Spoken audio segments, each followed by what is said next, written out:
नमस्कार दोस्तों, स्वागत है आपका वी पॉलिटिकल चैनल में। और आज का हमारा टॉपिक है भारत एवं कनाडा के संघवाद की अंतर्निहित विशेषताओं का तुलनात्मक विश्लेषण कीजिए। अर्थात हमें इसमें भारत और कनाडा के संघवाद की तुलना करनी है। ठीक है, इस क्वेश्चन का ये पार्ट 2 है। पार्ट 1 हम डिस्कस कर चुके हैं और ये आप सेकेंड ईयर के स्टूडेंट्स के लिए बहुत ही इंपॉर्टेंट टॉपिक है, चाहे वो एसओएल के स्टूडेंट हो या एनसी वेब के, बीए प्रोग्राम के हो या बीए ऑनर्स, सभी के लिए इंपॉर्टेंट टॉपिक है। मोस्ट रिपीटेड क्वेश्चन की सीरीज़ चल रही है और ये इस क्वेश्चन आंसर का जो है पार्ट 2 है। पार्ट 1 हम डिस्कस कर चुके हैं, जिसमें हमने देखा है कि संघवाद की भूमिका, संघवाद का अर्थ, परिभाषा और विशेषताएं। पार्ट सेकंड में हम भारत और कनाडा के बीच समानता और असमानता और अंत में निष्कर्ष डिस्कस करेंगे। तो स्टार्ट करते हैं अपना टॉपिक। अगर आपको ये वीडियो अच्छी लगे तो लाइक शेयर सब्सक्राइब ज़रूर करें और हमारे साथ बने रहें। स्टार्ट करते हैं हम। सबसे पहले भारत और कनाडा के बीच तुलनात्मक अध्ययन। ठीक है, तुलनात्मक अध्ययन करेंगे जिसमें हम पढ़ेंगे भारत और कनाडा के बीच समानता। भारत और कनाडा के बीच समानता।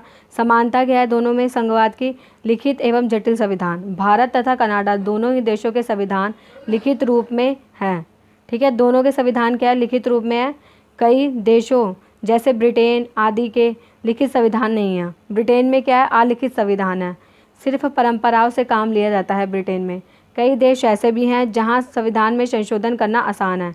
कुछ देश ऐसे हैं जहाँ संशोधन करना आसान है, तो कुछ देश ऐसे भी हैं जिनमें संविधान में संशोधन करना उतना ही जटिल है।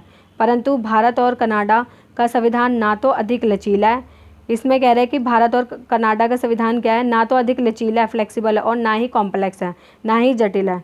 मतलब भारत और कनाडा का संविधान बीच में है, ना ही बहुत ज़्यादा लचीला है कि कोई भी संशोधन आसानी से कर ले, और ना ही इतना जटिल है कि कोई भी संशोधन ना हो।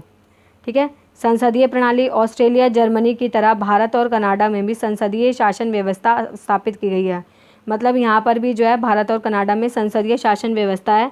इनमें सरकारों का गठन संसद की संरचना के अनुरूप किया जाता है।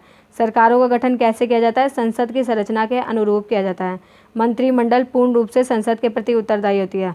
भारत में भी मंत्रिमंडल संसद के प्रति उत्तरदायी है और कनाडा में भी संसद के प्रति उत्तरदायी है। संसद में बहुमत दल का नेता सरकार बनाने के लिए आमंत्रित किया जाता है। भारत में भी जिसे बहुमत प्राप्त होता है वही सरकार बनाते हैं, और कनाडा में भी। ठीक है, दो समानताएं हैं इसमें, लिखित और जटिल संविधान है दोनों ही देशों का, और संसदीय प्रणाली है दोनों देशों की। तीसरी विशेषता देखते हैं, समानता क्या है इनमें? संसद के उच्च सदन की संरचना। भारत और कनाडा, ठीक है, कनाडा और भारत दोनों देशों में संसद के उच्च सदन में सभी राज्यों को समान प्रतिनिधित्व नहीं है। समान प्रतिनिधित्व नहीं है। इनमें जनसंख्या और अन्य आधारों को प्राथमिकता दी गई। इसका अर्थ यह है कि जैसे लोकसभा सीटें जो है दिल्ली से 7 सीटें हैं और यूपी से 80 सीटें हैं, तो ये समान प्रतिनिधित्व नहीं है। एक राज्य से बहुत ही कम है, एक मतलब केंद्र प्रशासित क्षेत्र दिल्ली से बहुत ही कम है, और एक राज्य से बहुत ज़्यादा सीटें हैं। तो ये क्यों होता है? जनसंख्या के आधार पर, क्योंकि दिल्ली की जनसंख्या जो है कम है, जबकि यूपी की जनसंख्या अधिक है, 20 करोड़ के पार है, जबकि दिल्ली की 1.5 करोड़ के पार है। ठीक है, तो इसलिए जनसंख्या के आधार पर जो है लोकसभा की सीटें निर्धारित की गई हैं। तो यहाँ पर वही किया गया है। कनाडा में भी यही व्यवस्था है कि कनाडा में भी जो है जनसंख्या के आधार पर जो है सीटें एक तरह से निर्धारित की गई है। संसद के उच्च सदन में की संरचना क्या है कि समान प्रतिनिधित्व नहीं है, किसी को ज़्यादा सीटें मिली है, किसी को कम सीटें मिली है। सर्वोच्च न्यायालय। दोनों ही देशों में शक्तिशाली सर्वोच्च न्यायालय है। भारत में भी सर्वोच्च न्यायालय शक्तिशाली है और कनाडा में भी सर्वोच्च न्यायालय शक्तिशाली है, जो संविधान की व्याख्या करने की अंतिम शक्ति रखता है। ठीक है, उसकी रक्षा करता है। संविधान की रक्षा कौन करता है? सर्वोच्च न्यायालय। सर्वोच्च न्यायालय के न्यायाधीशों की नियुक्ति भारत के राष्ट्रपति और कनाडा के गवर्नर जनरल के द्वारा की जाती है। सर्वोच्च न्यायालय के जो न्यायाधीश है भारत में कौन नियुक्त करता है? राष्ट्रपति, और कनाडा में गवर्नर जनरल। 5वां पॉइंट है केंद्रीय संघवाद। दोनों ही देशों के संविधान में एकात्मक व्यवस्था की ओर झुकाव दिखाई देता है। मतलब सेंटर जो है दोनों में ही पावरफुल है, कनाडा में भी और इंडिया में भी। केंद्र सरकार के पास अधिक शक्ति है, केंद्र के पास अधिक शक्तियाँ हैं, जबकि प्रांतों की सरकारों की स्थिति अपेक्षाकृत कमज़ोर मानी गई है। ठीक है, राज्य की स्थिति क्या मानी गई है? कमज़ोर मानी गई है।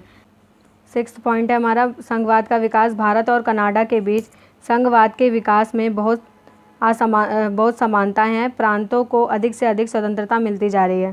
कह रहे हैं कि प्रांतों को अधिक से स्वतंत्रता मिलती जा रही है और केंद्र की पकड़ कमज़ोर हो गई है। केंद्र इस टाइम कमज़ोर हो रहा है। जैसे पश्चिम बंगाल में ममता बनर्जी बहुत ही स्ट्रॉन्ग पार्टी से हैं, वैसे ही तृणमूल कांग्रेस, बहुत सारी पार्टीज़ हैं जो बहुत ही मजबूत स्थिति में है, ठीक है, जो राष्ट्रीय पार्टियों को टक्कर दे रही है। राष्ट्रीय पार्टियों की भूमिका सिकुड़ती जा रही है और उसके स्थान पर क्षेत्रीय पार्टियाँ उभर कर आ रही है। क्षेत्रीय पार्टियाँ उभर कर आ रही हैं, इसलिए केंद्र में जो भी सरकार बनती है उसमें क्षेत्रीय दलों की महत्वपूर्ण भूमिका होती है, ठीक है। सेंटर में जो भी सरकार बनती है उसमें क्षेत्रीय दलों की महत्वपूर्ण भूमिका होती है। अब पढ़ेंगे हम भारत और कनाडा के बीच असमानता।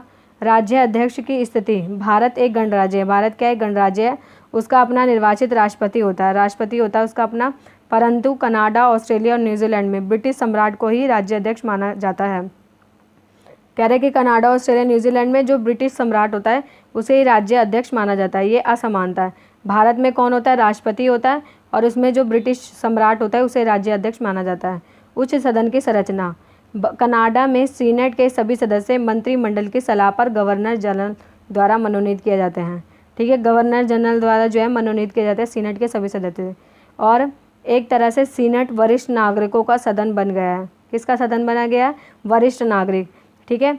सत्तारूढ़ दल अपने समर्थकों के नाम सदन के लिए प्रस्तावित करता है, ठीक है। मतलब सत्तारूढ़ जो दल है वो सबके नाम प्रस्तावित करता है जो सदन के सदस्य होंगे, जो सीनेट के सदस्य होंगे। पर भारत में जो है राष्ट्रपति केवल 12 सदस्यों को ही मनोनीत करने का अधिकार रखता है। ये नहीं कि वो पूरा राज्यसभा ही भर दे अपनी मर्जी से, ठीक है। धन विधेयक। भारत की तरह कनाडा में भी धन विधेयक निम्न सदन में पेश किए जाते हैं। जैसे भारत में कहाँ पेश किया जाता है, लोकसभा में, वैसे वहाँ पे भी जो है निम्न सदन में पेश किया जाता है। परंतु कनाडा में सीनेट इसमें परिवर्तन कर सकता है। परंतु कनाडा में क्या है, अगर सीनेट उसमें परिवर्तन कर सकता है, बट जो भारत का धन विधेयक है वो लोकसभा में ही पारित होता है, राज्यसभा में दिया जाता है। अगर 14 दिन तक प्रस्तावित नहीं हो सकता हुआ तो फिर उसके बाद जो है लोकसभा उसे पारित कर देगी। बट जो है कनाडा में इसमें डिफरेंस है। कनाडा में जो सीनेट है इसमें परिवर्तन कर सकता है, निम्न सदन को उसे मानना पड़ता है। कनाडा में जो है इसे निम्न सदन को मानना पड़ता है, पर भारत में ऐसा संभव नहीं है। भारत में अगर लोकसभा ने पारित कर दिया तो धन विधेयक पारित ही समझा जाता है। संवैधानिक अध्यक्ष की भूमिका। भारत के राष्ट्रपति और कनाडा के गवर्नर जनरल अपने समस्त शक्तियों का प्रयोग प्रधानमंत्री की सलाह पर करते हैं, ठीक है। भारत का जो राष्ट्रपति है और कनाडा का गवर्नर जनरल, ये अपनी समस्त शक्तियों का प्रयोग किससे करते हैं, प्रधानमंत्री की सलाह पर करते हैं। विधेयकों पर राज्यपाल और राष्ट्रपति की अनुमति लेना आवश्यक है। जो भी विधेयक पारित होते हैं उस पर राज्यपाल, राष्ट्रपति की अनुमति लेना ज़रूरी है। उनके बिना अधिनियम कानून ग्रहण नहीं कर सकता। कोई भी एक्ट है वो जो है कानून नहीं बन सकता। भारत में उन्हें राष्ट्रपति द्वारा रोका नहीं जा सकता। अगर लोकसभा, राज्यसभा ने कोई विधेयक पारित कर दिया तो राष्ट्रपति को उस पर हस्ताक्षर करके भेजना पड़ता है भारत में। बट और किसी कानून को असंवैधानिक घोषित करने का अधिकार सिर्फ न्यायालय के पास है। असंवैधानिक घोषित कौन कर सकता है, सिर्फ न्यायालय। राष्ट्रपति के पास ये अधिकार नहीं है, परंतु कनाडा का गवर्नर जनरल, जो कनाडा के, भारत में कौन है, राष्ट्रपति, और कनाडा में गवर्नर जनरल। परंतु जो कनाडा का गवर्नर जनरल है वह प्रांतों के अधिनियम को रोक सकता है। वहाँ जो है राष्ट्रपति की तरह, जैसे राष्ट्रपति का पद है वहाँ गवर्नर जनरल का पद है, तो वहाँ जो गवर्नर जनरल है वो अधिनियम को रोक सकता है, उन्हें लागू करने पर पाबंदी लगा सकता है, ठीक है। ये असमानता है। निष्कर्ष क्या है, MP शर्मा के अनुसार स्वरूप की दृष्टि से भारतीय संघ का संविधान कनाडा के संविधान के सर्वाधिक निकट है। भारतीय संघ का संविधान जो है कनाडा के संविधान के सर्वाधिक निकट है।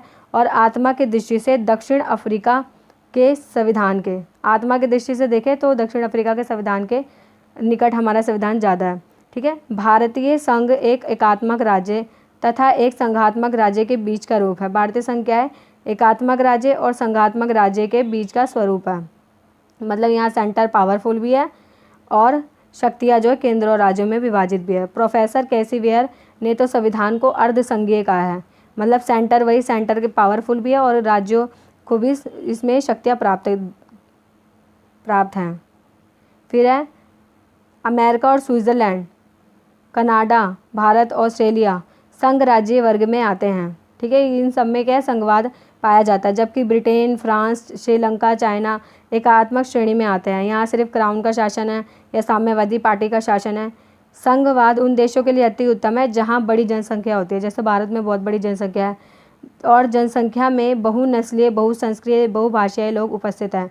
ऐसी स्थिति में संघवाद राष्ट्रीय एकता और स्थानीय संतुलन स्थापित करने में सक्षम प्रतीत होता है, ठीक है। ऐसी स्थिति में क्या होता है, संघवाद राष्ट्रीय एकता और स्थानीय संतुलन स्थापित करने में सक्षम प्रतीत होता है। इससे अल्पसंख्यकों के अधिकारों की भी रक्षा होती है। इससे जो अल्पसंख्यक लोग होते हैं उनके अधिकारों की रक्षा होती है, क्योंकि राज्य जो होते हैं, राज्य जो क्षेत्रीय पार्टियाँ होती हैं राज्यों में, वो अपने क्षेत्र की समस्याओं को अच्छे से जानती है। तो ये बड़े राज्य के लिए ज़रूरी है और वे जानते हैं कि हमारे क्षेत्र का धर्म संस्कृति क्या है, तो उस हिसाब से कार्य करते हैं। इसलिए अल्पसंख्यकों के अधिकारों की भी रक्षा होती है। संघवाद आज बृहत और विविधता वाले राज्यों में शासन का एक आकर्षक और लोकप्रिय तरीका बन चुका है। आज के समय में क्या है कि संघवाद जहाँ पर बहुत ही ज़्यादा विविधता है, उनके लिए जो है एक आकर्षक और लोकप्रिय तरीका बन चुका है। अगर आपको ये वीडियो अच्छी लगे तो लाइक शेयर सब्सक्राइब ज़रूर करें और हमारे साथ जुड़े रहें।